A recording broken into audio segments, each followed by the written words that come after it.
À quelques jours d'un potentiel remaniement politique, le ministre de la Santé était présent à Châteaudun. Après avoir salué une large partie de l'équipe médicale et découvert le nouveau fauteuil du service d'orthodontie, Yannick Noder et les élus locaux ont inauguré le nouveau service des urgences. Bravo, applaudissez fort. À l'intérieur, on découvre un espace de 900 mètres carrés, 2 fois plus grand que le précédent bâtiment. Coût total des travaux, 9 millions d'euros, dont 7 financés par l'État. Pour cette patiente victime d'une entorse au genou, le changement est radical.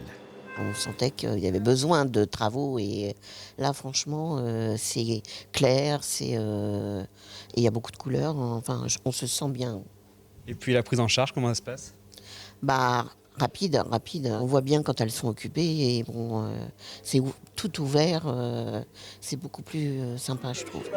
Désormais, le service des urgences de Châteaudun est capable d'accueillir chaque jour une quarantaine de patients.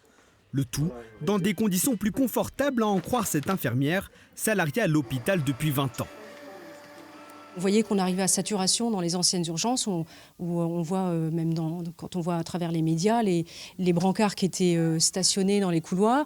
C'est vrai que depuis, on voit, comme vous pouvez le constater, on a plus de box, donc du coup, on arrive mieux à gérer en tout cas le flux des patients.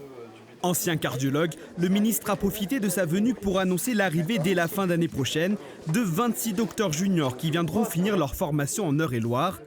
Une aubaine pour ce département sous-doté en généraliste avec un praticien pour 1100 habitants.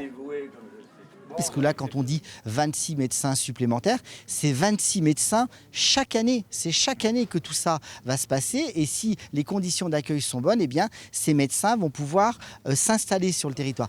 Une mesure qui, selon Yannick Noder, se poursuivra à l'issue du vote du 8 septembre, avec ou sans lui.